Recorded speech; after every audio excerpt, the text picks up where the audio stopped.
Hello guys and welcome back to my channel, and today I'm going to show you how you can add text to a Webflow website. So firstly I will open up my Webflow dashboard, and I will open up my designer.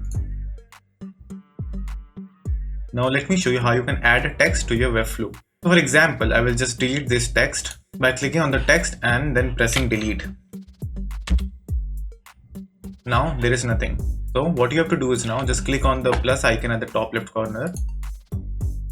Then scroll down until you find the typography column and drag in whatever you like headings, paragraphs, links, text, quotes, etc. So for me, I will choose headings and I will just simply drag and drop. You can put this heading anywhere you may like. It's up to you. So I will just put over here and I will write YouTube.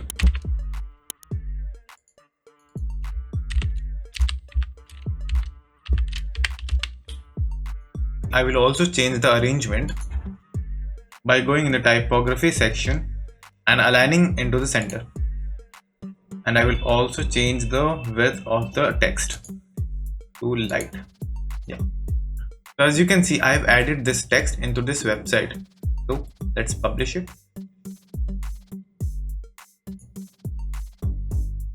Now let's go and check it.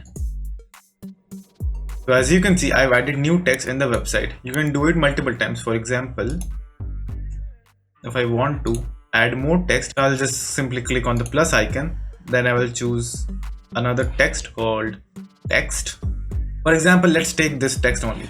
So I'll just align it and I will give a little bit of size.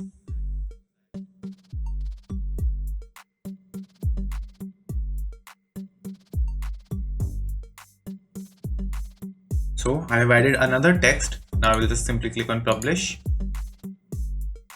So now if I go back to my site and just press reload, it should appear. The new text, the new text has appeared. So that's it. Thank you for watching and do like and subscribe to my channel and take care.